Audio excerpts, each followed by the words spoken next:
Assalamualaikum warahmatullahi wabarakatuh. Di sini saya dari Sini Devi mewakili kelompok 3 ingin mempresentasikan tugas farmakoterapi terapan untuk kasus 3 yaitu migrain.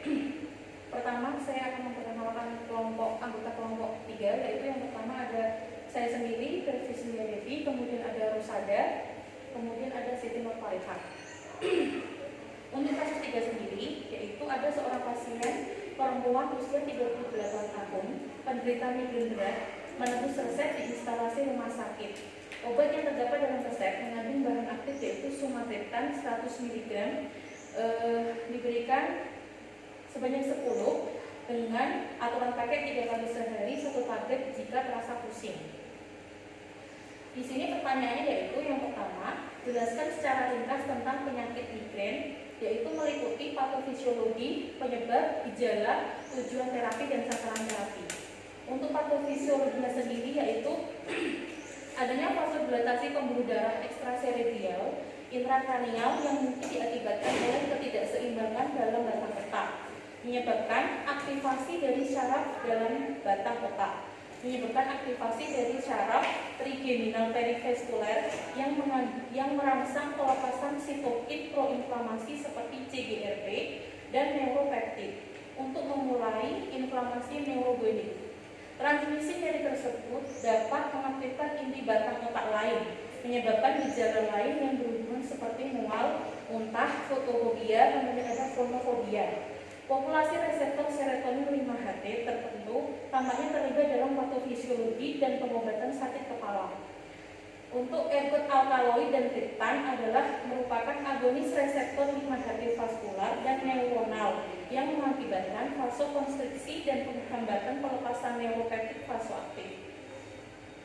Untuk penyebabnya sendiri di sini ada riwayat penyakit. Riwayat penyakit itu meliputi gen-gen dari keluarga, kemudian ada hormon estrogen atau progesteron pada wanita khususnya pada saat menstruasi. Kemudian ada makanan yang bersifat vasodilator. Contohnya ada anggur, ada N-akutat. Kemudian ada vasokonstriktor yaitu keju dan coklat serta zat tambahan pada makanan. Kemudian faktor lainnya adalah adanya stres, kemudian faktor fisik, tidur yang tidak teratur, kemudian ada rasa sensorik yaitu cahaya silau dan bau menyengat, kemudian ada alkohol dan merokok. Untuk gejalanya sendiri ditandai dengan episode sakit kepala yang berulang, terasa berdenyut, kemudian ada gelombang yang menghantam dan biasanya hanya terjadi secara di sebelah kepala aja atau unilateral. Sakit kepala migrain dapat sangat berat dan menyebabkan mual, muntah, peka terhadap cahaya, suara atau gerakan. Untuk kelanjutan terapinya di sini ada terapi akut dan jangka panjang. Terapi akut yaitu dapat mengatasi sakit kepala secara efektif tanpa harus mengunjungi dokter atau klinik. Kemudian untuk terapi klinisnya, pasien migrain hendaknya bekerjasama untuk menciptakan rencana pengelolaan jangka panjang untuk mengurangi frekuensi dan keparahan serangan, meminimalkan gangguan terhadap emosi dan aktivitas pasien, serta meningkatkan kualitas hidupnya. Untuk sasaran terapinya sendiri ini ada 3 macam, yaitu yang pertama, meredakan sakit kepala secepat mungkin dengan efek samping yang minimal, kemudian mencegah terjadinya gejala kembali. Ada mengedukasi pasien untuk dapat mengenali pemicu sehingga dapat mencegah munculnya serangan. Kemudian ada mengembalikan kemampuan pasien untuk melakukan aktivitas seperti biasa. Kemudian membatasi penggunaan obat itu kurang dari 10 hari per bulan. Untuk pertanyaan kedua yaitu lakukanlah wawancara pembuka dengan pasien ketika menerima resep untuk menggali informasi tentang gejala migrain yang dialami.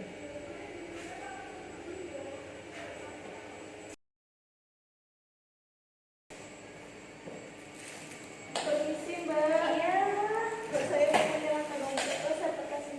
Oh iya Bu, Ibu kenapa? Sakit kepala ya Kak Bu? Saya sakit kepala banget. Sebentar, saya baca dulu ya ini resepnya atas nama Ibu Nurfalihah ya. Ini Ibu cuma dapat 1 obat ya Bu ya. Di sini resep ini untuk Ibu sendiri atau untuk saya sendiri. Oh, Ibu sendiri. Oh ya. Mohon maaf untuk gejalanya apa aja Ibu yang rasakan? Ini Mbak,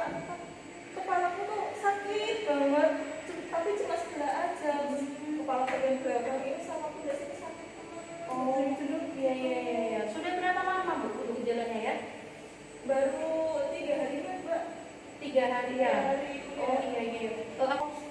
Tadi sudah dijelaskan dokter tentang penyakitnya apa belum ya Bu ya?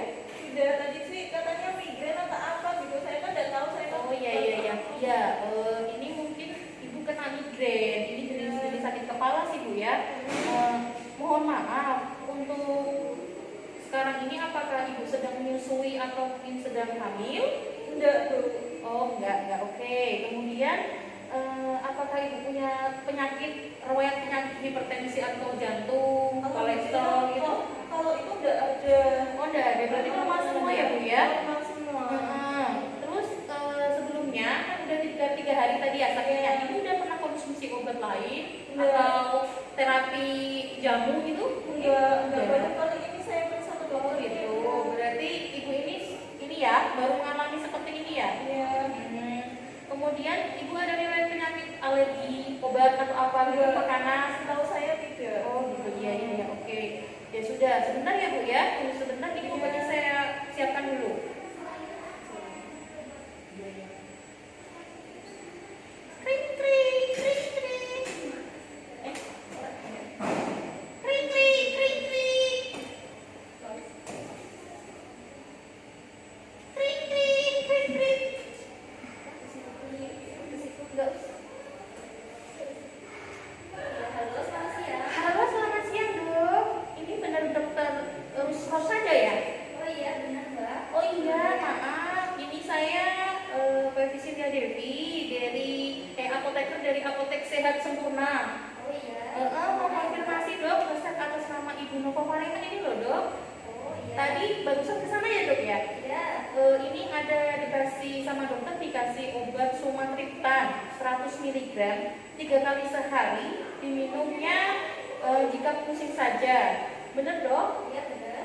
Oh iya, mohon maaf ya Dok ya. Ini untuk pasien Ibu Nova Farina, untuk penggunaan obat sumatriptannya, untuk literaturnya ini ditulis penggunaannya maksimal hanya 200 mg itu Dok per hari.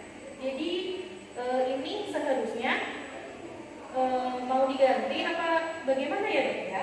Oh iya, udah disesuaikan aja Mbak. Oh gitu, berarti saya sesuaikan, berarti minumnya 2 kali sehari saja ya Dok ya, 1 tablet jika terasa pusing saja. Iya. Bener Dok? Oh iya, terima kasih ya Dok. Iya, selamat siang.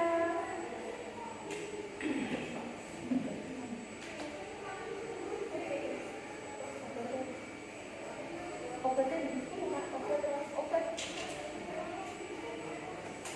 Oh iya Bu, Ibu resep atas nama Ibu Nova Farina. Iya benar. Ini Bu, ini obatnya. Nah, ini ada 10 ya Bu ya, 10 tablet diminumnya 2 kali sehari. 2 kali sehari, 1 tablet jika terasa pusing saja, jika sakit kepala ya Mbak. Kalau nggak sakit ya jangan diminum. Kemudian diminumnya itu saat perut kosong atau kanse di gitu ya. Ya, ini obatnya sumatriptan ya Bu ya, 100 mg. Ini berjumlahnya 10 tablet. Kemudian untuk aturan minumnya sendiri, dokter menyarankan untuk 2 kali sehari, 1 tablet diminumnya sesudah makan jika terasa pusing. Kalau Ibu Farina nggak merasa pusing, nggak usah diminum ya Bu ya.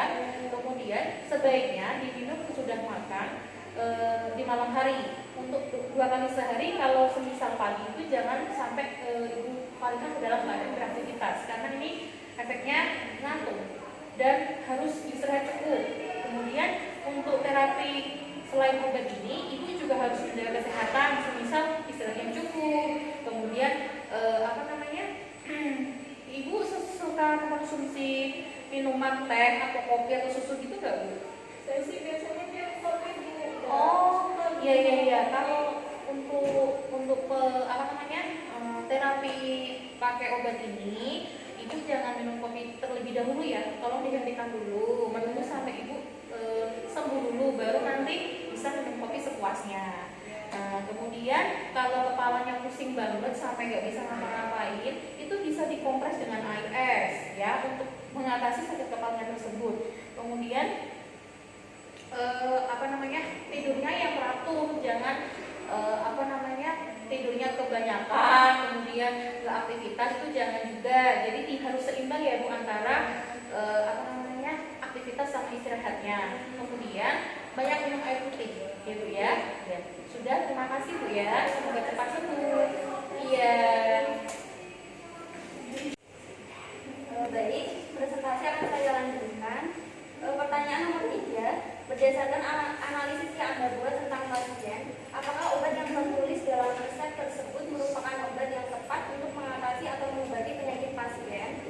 Jika menurut Anda obat yang diresepkan kurang tepat untuk mengobati pasien, maka lakukanlah komunikasi dengan dokter penulis resep. Berdasarkan algoritma dari terapi migrain, bahwa kondisi pasien termasuk ke dalam kategori migrain berat, di mana pilihan obatnya adalah triptan atau dihidroergotamin. Obat yang diresepkan oleh dokter adalah sumatriptan, di mana masuk ke dalam golongan triptan, sehingga obat tersebut sudah tepat. Namun aturan pakai dari resep tersebut melebihi dosis maksimal 1 hari pemakaian dari obat sumatriptan. Lanjut ke pertanyaan nomor 4, apakah ada perubahan terapi yang Anda usulkan pada dokter? Jika ada, sebutkan usulan terapi tersebut. Sebutkan lengkap dengan regimen terapi seperti nama obat, kemudian bentuk sediaan, dosis atau jumlah atau volume pemberian atau kecepatan pemberian yang diberikan, dan durasi penggunaan obat. Jadi terapi yang diberikan pada pasien itu menggunakan obat sumatriptan sudah tepat, sehingga tidak perlu lagi ada perubahan terapi. Kemudian salah satu obat paten dengan kandungan sumatriptan yang ada di Indonesia adalah triptalik, dengan bentuk sediaan itu tablet oral dengan dosisnya itu 100 mg per tablet, dan maksimal dosis pemberian dalam 1 harinya adalah 200 mg.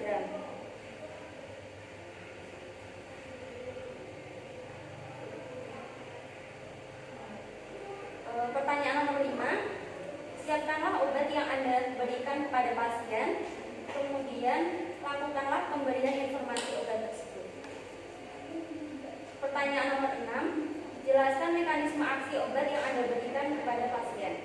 Jadi, sumatriptan merupakan agonis dari selektif dari reseptor 5-HT1B dan 5-HT1D, yaitu melalui mekanisme vasokonstriksi dari pembuluh darah intrakranial melalui stimulasi pada reseptor 5-HT vaskular.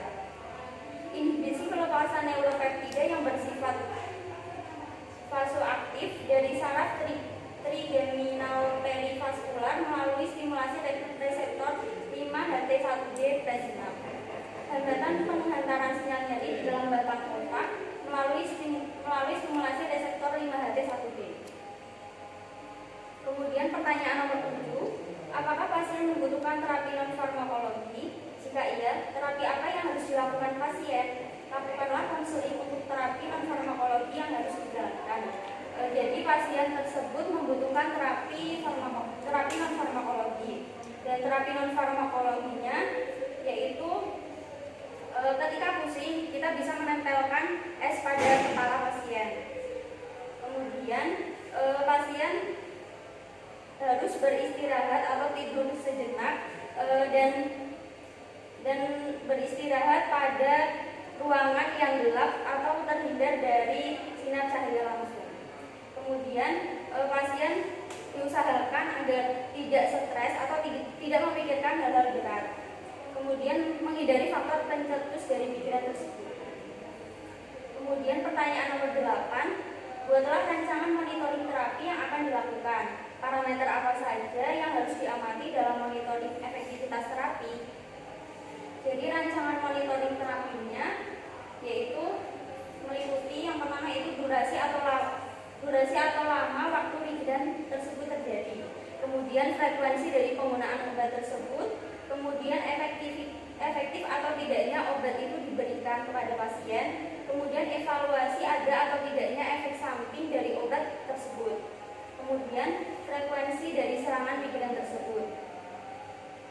Kemudian parameter yang harus diamati itu meliputi yang pertama durasi atau lama waktu migrain tersebut terjadi. Migrain tersebut terjadi singkat atau lama. Kemudian frekuensi dari penggunaan